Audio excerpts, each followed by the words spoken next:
so much for joining us today for World Kitchen Chile. Once again, I want to thank you all for coming. I want to thank our sponsor, Penn State's Office of Outreach and Online Education's Inclusion, Equity, and Diversity Office. And today, as I mentioned in the email that you would have gotten this morning, we have what I'm thinking of as comfort food because it looks like a really warm, comfy dish with corn and a variety of proteins in it. So it's going to be something to keep you warm throughout this cold winter. With me today is one of our visiting Hubert H. Humphrey Fellows who is helping us again this week. And she is from Chile. So come on over. This is Ninoska Levin. Hi, Gaby. How are you Good, doing? thank you. Hi, everyone. So we'll just call her Nino. That's what everyone calls her. So this is Nino. And Nino, where are you from in Chile? I'm from Santiago de Chile, the capital. Okay. I'm a mother. My son is 20 years old. I have a sister. Mother. She's 23 years old. I'm a journalist. I work at the University of Chile. I'm a head of communication, the Advanced Manufacturing Program at the University of Chile. I am here. I arrived last April, the end of the March. And start to cook, I need to say the truth. All the people know me now. Before I never cook because my grandma cook, my mother-in-law cook, my mother cook, my husband cook, but I never cook. But when I arrive here, I am alone, I live alone, and I need to start to cook it. Yes. Great. So she's learned a lot since she's been here. When you arrived early in March or April, you initially went to Illinois for a while for English classes? Yes, this is the other thing I need to mention. I never speak English before.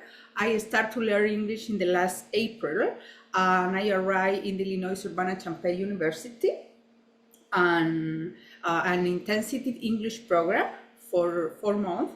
And if I pass these courses, I can come into Penn State. Mm-hmm. But if I don't pass the courses, I'm not here. Of course, I pass the courses, unfortunately. But the English is, you learn English every day. You know, now with time, we're talking about the different ingredients, and I know the new word about the flour. I say what, the flour? Flour and flour. Flour. And yes, every day I continue to study English. And for this reason, I need to say thank you, Fulbright Commission. Thank you, a Humphrey Fellow Program, and thank you at Penn State, because this experience was amazing, was really, really amazing for me. So any of you who don't know about the Hubert H. Humphrey Program at Penn State, take some time to read up about it. It's really a fabulous program. Penn State's been doing it for many, many, many years, at least 20, 25 years that I know of, I think. It's a great 48. program. 48 years? Oh, yes. Great. Good to know. So even longer than I thought. So great program. It's brings wonderful people like Nino and you know, all the folks that have been helping us from the Humphrey program, and we'll continue. We'll be going with the Humphrey Fellows through April. So you know, we're excited about what's to come. Coming up next month, we have Mongolia. After that, we have Tajikistan, and then the UAE, someone specifically from Abu Dhabi. So let's get started, because I know this takes a little while. Now, as I mentioned in the email to you earlier, if you were cooking along with us, and sometimes we have folks cooking, sometimes we don't, it would have been helpful to go ahead and start your meat mixture, because that does take some time to cook. But we're going to get started and do that now, and kind of do a rapid, by the magic of television kind of thing, because we went ahead and cooked everything up and to have an entire dish in the oven right now that will be ready by the time we finish this to show you what it looks like in the end. But we're going to kind of do the steps with you to show you how that works, and then we'll just show the finished product at the end. So let's get started. We're going to start cooking the ground beef, I think, with first. Okay. And the ground beef is still in the fridge, Alex. I forgot to grab that out. And as you all know, my assistant here, Alex, is always here to help. Thank you, Alex. There you go. Thank you. All right. And we are using kind of a lean ground beef in this. I think I got the 90-10 just so that it's a lot in this. We said it's not exactly a diet dish. It's got a lot of proteins in it and the corn and everything. So we did get a leaner cut of the ground beef. So we're going to be cooking that and letting that brown up.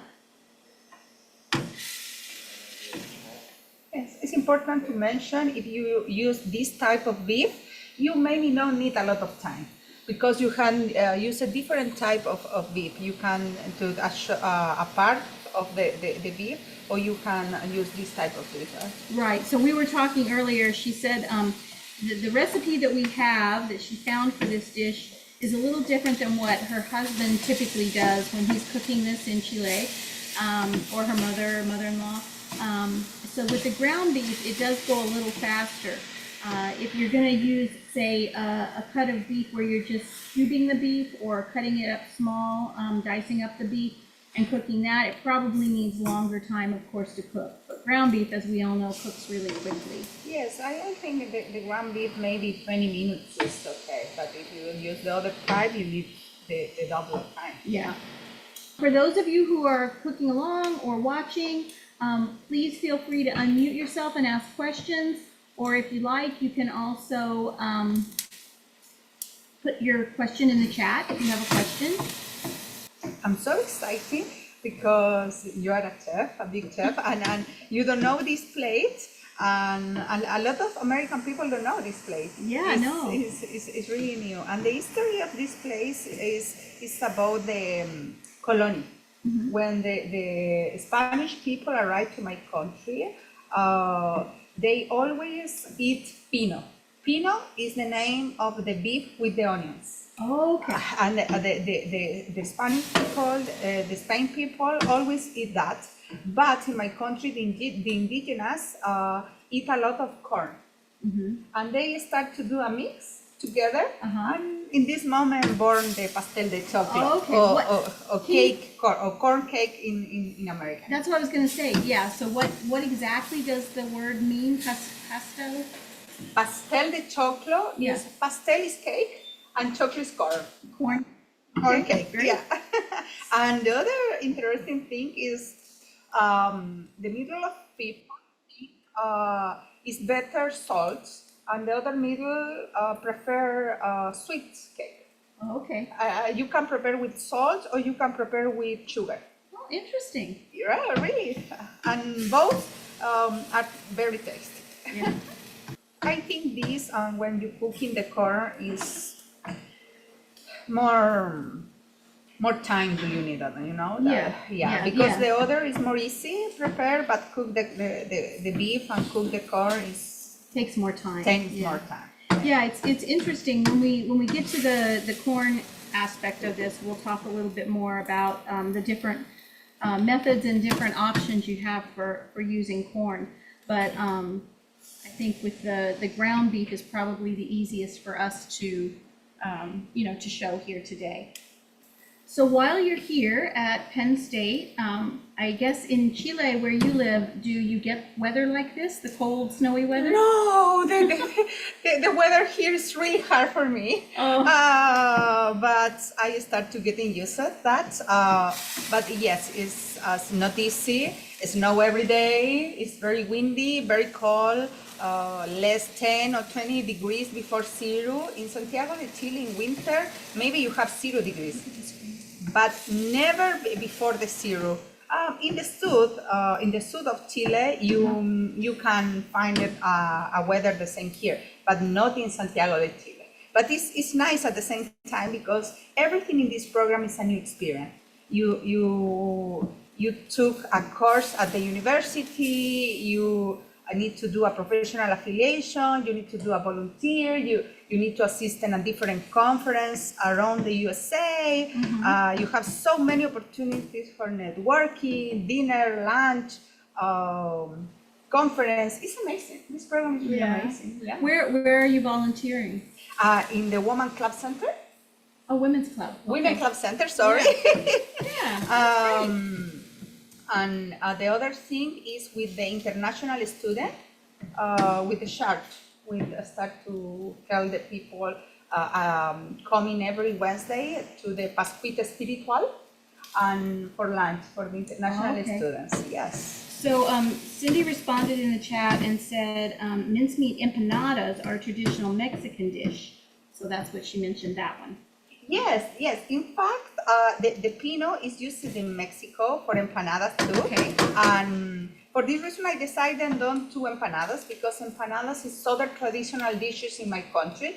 But I is a little quiet about the no empanadas is from Mexico, no empanadas is from Peru, no. Yeah, a lot of people claim the empanadas. Yes, yeah, this is true. A lot of people claim the empanadas is for their country, and I prefer pastel de choclo because sometimes the Peruvian say pastel de choclo is born in the same place, but this is normal because Peru and Chile are conquisted for the Spain. Right. Everything right. was the same, you know? Right, right. Here, this might be easier now that you have that pretty. Yeah, thank you. There we go. I think we are ready now for To put add- the onions. Yep. And so next we have quite a lot of onions.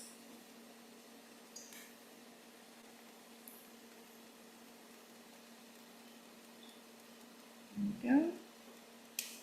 And while you're mixing those in, I'll get all of our spices and bring those over too. Thank you so much. So this gets paprika, sweet paprika, not smoked, Yes, it's for bringing a little color, you know? and then cumin, and salt and pepper.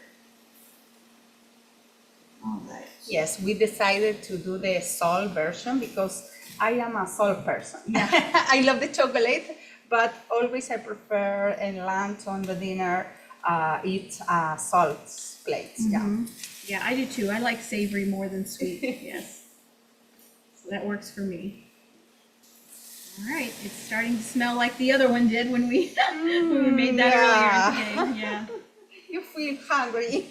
Yes, definitely feel hungry. I love World Kitchen Sundays because it usually means I don't have to make dinner because we've been cooking, and so this is what we all eat. Yeah. Oh, amazing. But actually, I was telling Nino and another friend who's here, another Humphrey fellow who's with us today, who's actually going to do April, so you will meet her in April, that because we did double of this in order to make one ready for you to see what it looks like when it's completely finished, everybody at WPSU will be having this for lunch tomorrow. Yeah, you know, I grew up with these dishes. My grandma always, every weekend, prepare pastel de choclo.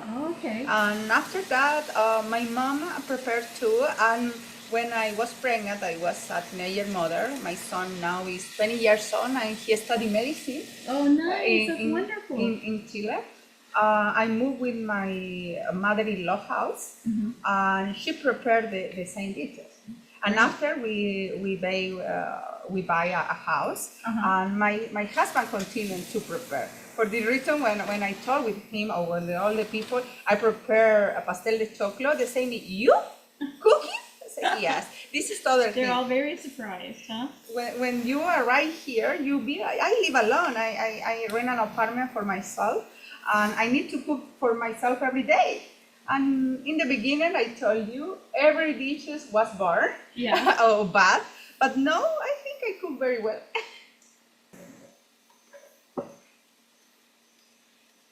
This is about a cup of broth. There we go. And we'll see how that goes if we need to add any more, but I think that helps to tenderize the meat a little and let it cook the onions and steam them a bit.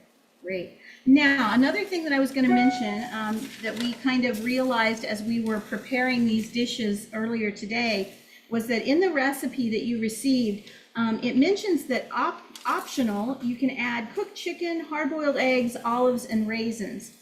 I didn't really plan for that, but luckily I had some chicken breast in my fridge. So we did go ahead and just saute some cubed chicken breast with a little bit of paprika, salt, pepper, and a little bit of cumin in a little bit of olive oil. So we kind of pre-cooked that. We also quickly boiled some eggs and sliced those, and I happen to have some raisins and olives. So we happen to have those things on hand. If you're cooking along and you don't have those today, that's okay. You can do it this way. But she said traditionally you would put all of those things in the dish. Oops, sorry. Sorry. Yeah, in Chile, all the people always put a lot of protein, chicken, eggs, beef, and the same for the traditional dish. But sometimes some people think it's too much protein, and they prefer only use the beef. And for this reason, maybe the chicken, the eggs are optional. But I recommend use all the protein. Okay, so probably we can, let this kind of turn it down and simmer for a bit, maybe, or I don't know if you think you should turn it off or if you want to let it just continue to cook a little bit. I don't know. We can put the lid on and let it. Okay. Smell really good. Yeah. Okay. I love it. Then we will move over to the corn. Okay. So now the corn mixture takes a little bit longer. We've discovered. So what we did was we were supposed to put some butter in here and do that and let that melt. So we're putting a few tablespoons of butter in here to melt so that the corn doesn't stick. Okay, now this is where we had an interesting conversation about the corn. So the recipe says you should get the frozen bags of corn.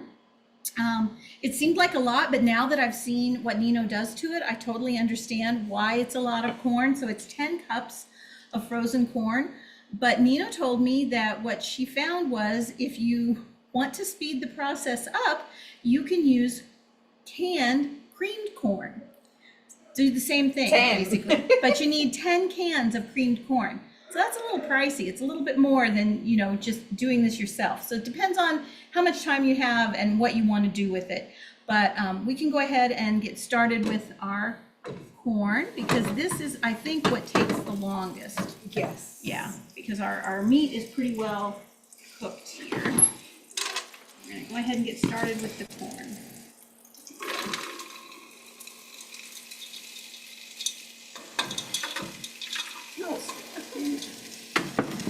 Try to stir it because it's really frozen.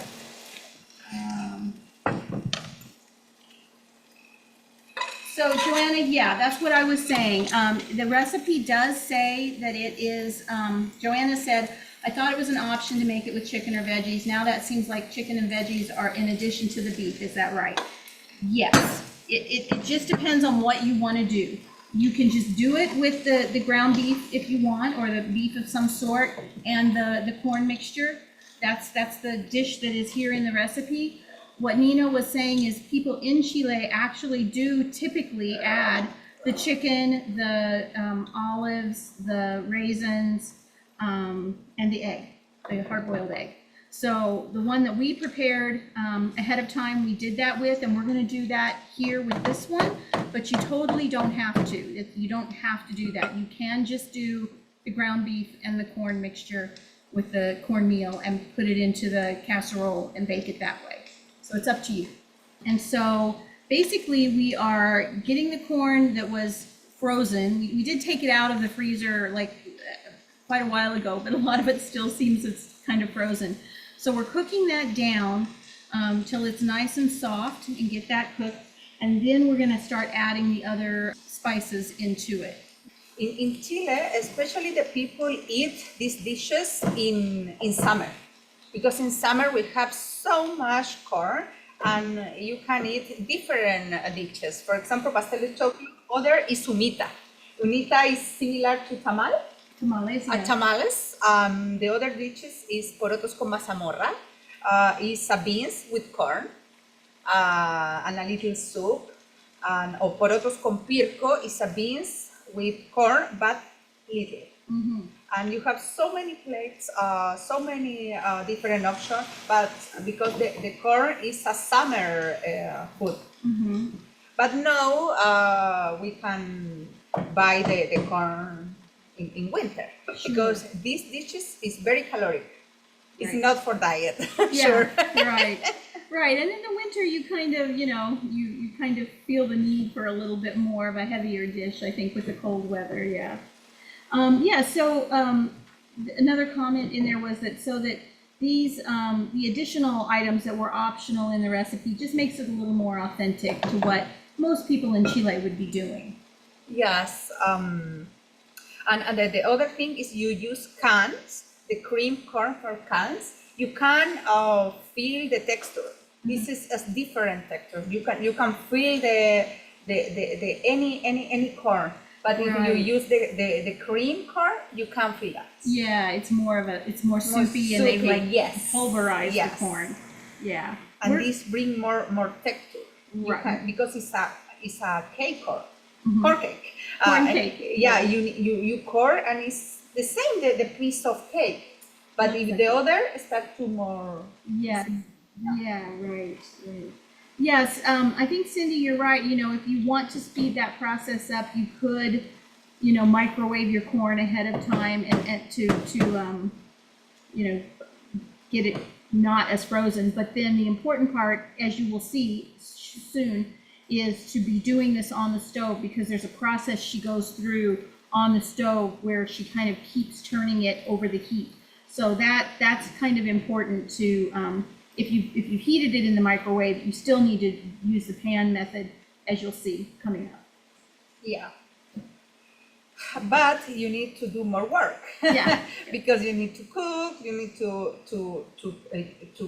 use the blender. Yeah. Or the crush the corn, and after that you need to cook again. Yes. Yeah.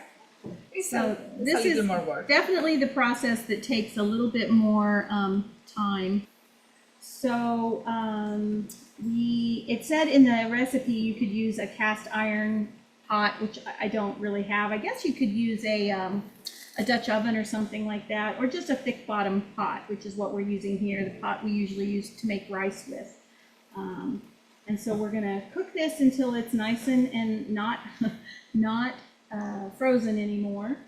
And then we're gonna start adding in salt, pepper, paprika, and basil, and our milk, and keep cooking that. So It smells really well. So we'll add some salt, and I noticed that before when we did this, we ended up having to add a little more salt after we tasted it. So that was salt. And here's some pepper. And this one doesn't tell you exactly how much of each of these to do, so I'm just kind of doing it, to where I think you're gonna see and feel the seasoning. That was paprika, and this is the cumin.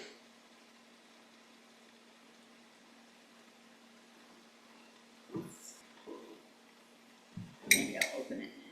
It's not wanting to come out. There we go. Okay. So the cumin seems to be, of course, a really important spice in all of your cooking in Chile. Yeah. In fact, you use a lot of different space when you cook in Chile. The flavor are really important.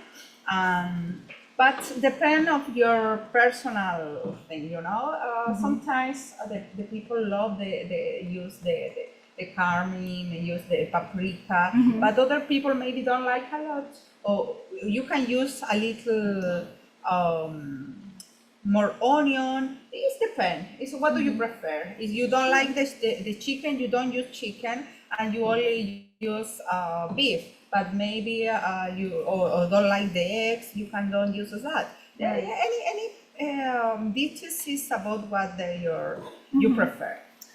So one of the questions coming up is about the basil we're about to add. So, typically for Pennsylvania here, we don't have, my deck is covered in snow.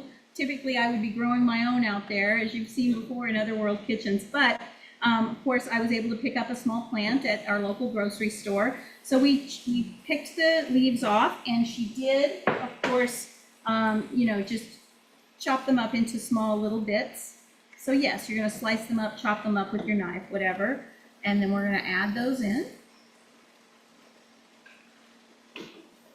Yeah, we'll try to keep the little pot of basil going as long as we can. We'll see if it'll survive in the window for a Yes. bit. And this bring a little smell. Yeah, It right. was amazing. You always in Chile use that for with the corn. Always. Corn and basil. Yes. Okay. Corn and basil, always. And I recommend, it's not in the recipe, but all these dishes with corn, in Chile you eat with tomato salad. Sometimes you can use it an onion with tomato in salad with a little olive oil and salt, and was really nice. Okay, so just sliced tomato, sliced onion, olive oil, and salt? Yes, and salt. Okay. And in Chile always you use lemon for the salad. And this was really surprised me here. Many people use lemon for the salad. Uh-huh. Yeah. Yeah. It's different. Okay, so now that we've had that in there, I think we can go ahead and add our milk in. Yes. And this one, I believe it was a half a cup of milk. Yes, half a cup of whole milk. So we'll kind of add that in. And that's because we're going to be creaming this corn. So it needs that moisture, because in a minute we're going to start basically using an immersion blender to pulverize the corn. But again, as Nino said, not to the extent that it's liquefied. We don't want it to be liquidy. We want it to have that texture still. But the immersion blender does a great job of, cutting it all up, but letting it stay firm enough that there's texture to it. Yes, and this is other thing we need to know. When you start to crush the corn, you start to cooking again. Sometimes the corn start to be a little dry. And in this moment you can add more milk. More milk? Yes, and it's not an exact measure. You can try when a cup, and if you need more, you can add more. This depends. You need to trust in yourself. So We can start to. we're going to start with blending now. Okay. So we just turn this off for safety here. Yes. And then the blender's right there. If you want to grab it. Oops. There we go. All right. Now this is a little bit noisy, but just so you can see, we have an immersion blender, and she's going to start kind of pulverizing the corn. All right.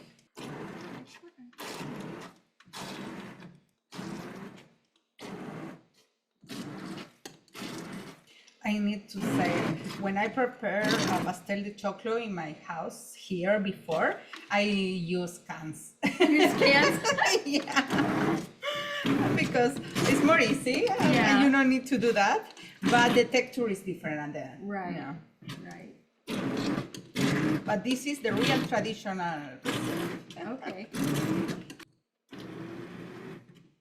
They're hiding back here. So I think the idea is we want this pulverized, but we want some of them that are still visibly corn, so you can tell that it was corn. So we don't want it all of it completely mushed, but most of it. I think we'll be okay. Yep. A food mill or food processor, just be careful with you're working with hot food. Yeah, probably. I was thinking maybe even, a blender, because it's got a glass, compartment or container that the heat wouldn't hurt. I was thinking with my food processor, it's plastic, so I would be a little nervous about putting something so hot in that plastic. But yeah, I think so.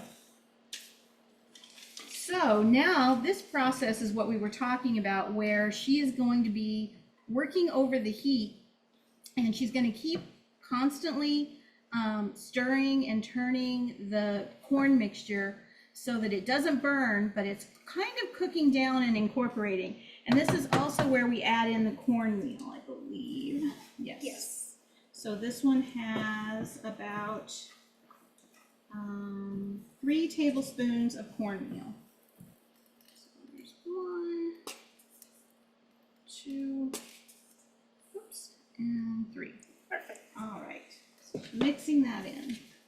And this is what's going to become our corn cake on top of our meat. Yes. But this dish is really perfect for the winter. In my country, the people eat on summer, but here I start to prepare because you have so much calories and you can keep your temperature, good temperature for your body. Yeah. Because this is really hard. The people don't live in the snow places. The snow is beautiful, but it's really cold, especially when you walk and it's so windy and the windy has a snow and bringing your face. Yeah. It's hard. Yeah, and I guess from where you live in off campus, you have to walk over to campus, so it's Yes. a long way if you're not used to the cold and the wind. In fact, I need to buy special clothes for the snow and winter special clothes. Right. Because the shoes and the clothes I bring to Chile doesn't work here. No, of course not. Right. You need a shoes and clothes waterproof. Right. But now in Chile, aren't there some areas like in the mountains where they do get snow? Yes, and in the south of Chile. Yeah, okay. But it's so far, maybe 2 hours or 3 hours in Santiago de Chile in flight. Okay. Oh, wow. Okay. Yes, because Chile is a small country but very long. Yeah, it's narrow but long. You Yes. have the 4 seasons in one country. Okay. In the north, you have a desert and you have a very dry weather. And in the middle with the ocean is more valley. We Okay, have because the your valley. north is what's closer to the equator, right? So that's why it's warmer and hotter up there. Because we have the second, the third most higher around the world. Is French is Desierto de Atacama, Atacama Desert, and right. this is the reason we have it's the same in the desert. It's very hot at the day and very cold at night. Yes. In the middle, since maybe the fourth region or the third region to the sixth, the weather or the seventh, the weather is balanced. You have so much. You have a rain now for the exchange weather. It's not the same, but we never in Santiago de Chile maybe snow 3 times, but you can take a car and drive, and you can drive for 1 hour, and you will be in the mountain with the snow, Okay, and then you yeah. can ski. Yeah. Near to Santiago de Chile, you have so many places for skiing, especially Valle Nevado or Colorado, and you can ski a lot. But in the south, yes, it's really cold, especially the last region, Los Lagos, and we are near to the Antarctic. Oh, right. Yes, for Yes. this reason is different. And this weather, this state college remembered me to Balmaceda, in the south place in my country. I was the Yeah, I think I remember seeing a documentary about the Antarctic where they actually flew to Chile, and then to the Antarctic. So it was like the stopover was in Chile, and then they took the smaller plane to the Antarctic. Yeah. Yes, and this is beautiful. I had the opportunity to travel for all my country. I know all my country, all the region. I love to travel, and I can feel the different weather in only one country. Yeah. But yes, but the place I born and I grew up, it's a template weather. You in winter rain, but you have maybe 0 degree. But now they are in summer and they have 30 Celsius degree. Yeah. 35. Okay. It's very warm. Yeah. Yes, it's near to the 90 Fahrenheit degree. Yeah. So I'm starting to hear the sizzle. I think you can hear it more now. I mean, I don't know that you can hear it on camera, but so we can tell that it's starting to really kind of cook on the bottom and sizzle, and it's becoming a little bit more of the mush consistency, but you can still see, like I said, aspects of kernels of corn. So it's not completely turn to mush. You still see kernels of corn in there, which is kind of what we're looking for. Right. It's important, don't forget, you always need to start to cooking this. You never put this alone because it's not totally ready. Yeah, yeah. Don't ever leave it alone. Constantly stir it. Yes. This is important to know. One time I put alone and I start to cooking other thing or the salad, and when I come back, it's ruined. It's burned. Yeah. We can put maybe a little more milk. A little more milk. Okay. This is where her expertise comes in. Yes, Okay. perfect. Thank you. Put a couple more tablespoons in just because we thought it was getting a little dry. Yes, because we like it to be uniform, but not the same cream. Mm-hmm. Yeah. So this is definitely a thicker consistency. Yeah, we don't want it to be runny at all. Yes. Yeah. Great. Smells really good too. Yeah. Oh my gosh, I love it. We are ready. Yeah. So we'll turn this off. Try it. Oh, yeah. It's really hot. It's very hot, but it's very good. Now we're going to put our dish together, right? Exactly. All right, let me see. This is still really warm, so I'll bring this off here. Okay. And we can start to build our casserole. So the meat is going to go in the bottom here. Yeah, we did put some butter in the bottom. Sorry, I should mention that. We melted some butter into the bottom, and now the meat section is going in. I noticed we got like more juice in this batch than we had in the earlier one. Do we want all that juice in the bottom, do you think? Yes. Yeah, so more juice is good? Yes, because sometimes the corn is a little dry, Okay. and the juice help you to eat that. Especially the onion juice. Mm-hmm. In Chile, all the plates have an onion. Yeah. Yes, we love the onion. But when you core, you cry. Yeah. Before we core Yeah. the onion, we cry here.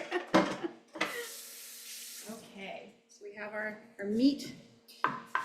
Now we Here. need to put the chicken. Okay, so as I said, we just, cubed up some chicken breast, and we put a little bit of olive oil in a skillet, and we cooked it with some cumin, paprika, salt, and pepper. That was all we did, just sauteed it a little to mostly cook it. It's gonna cook in the oven for, half an hour to an hour anyway, so it'll continue cooking in the oven, but that's how we handled the chicken, because it wasn't actually in the recipe. Now the eggs.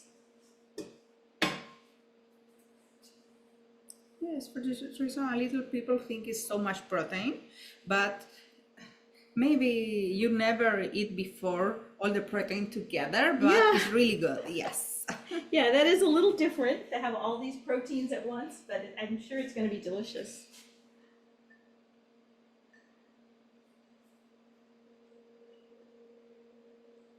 Okay.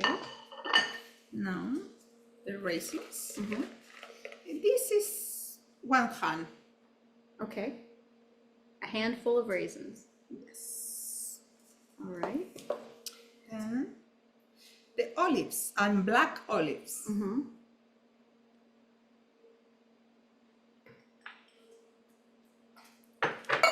Perfect. And now we need to put the corn. Okay. All right. So we're smashing all that yummy corn down into the mixture we have in our pan. Smells so good. Really? Mm-hmm. Yes, I feel hungry. Don't worry, our other dish is done. We'll eat Wow. soon. Yes, in the beginning, always the people think it's so much corn, but you need it. Not you notice now? You need it so much corn. Right. It cooks down once you cook it and pulverize it. Yeah.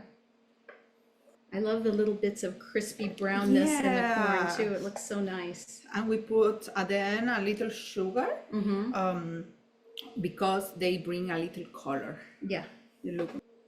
I'm gonna use up all this yummy corn so we don't leave any out. Yes, we use 100% the ingredients. Mm-hmm. Okay, yeah, great. A little bit of sugar. A little bit of sugar.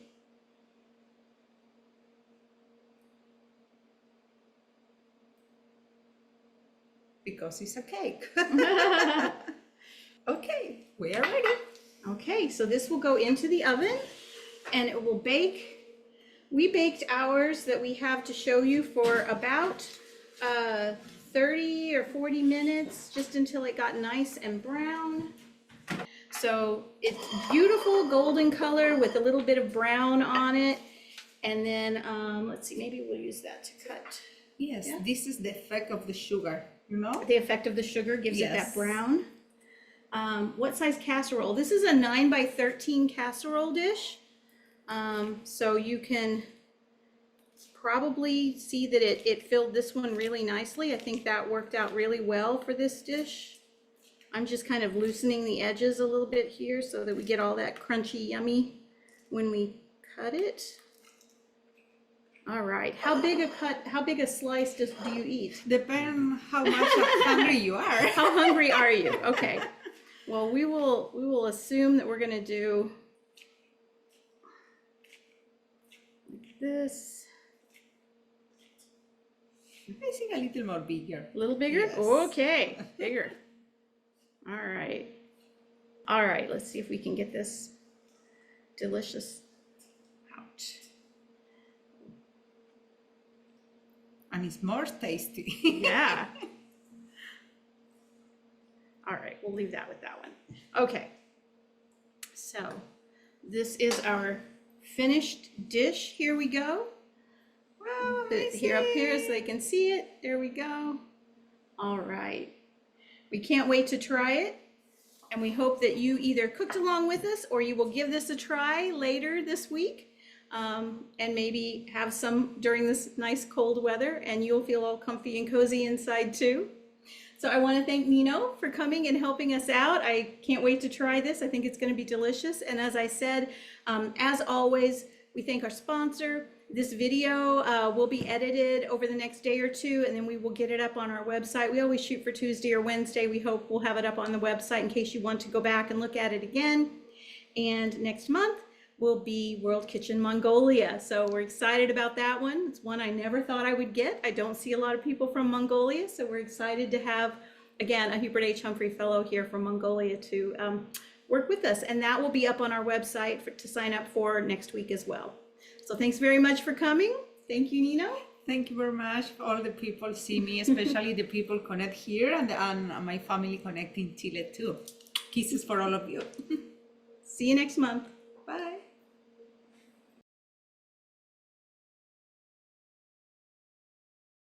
Videos like this are made possible by support from viewers like you. If you enjoyed this video, visit WPSU.org to become a member today and help us create more content like this.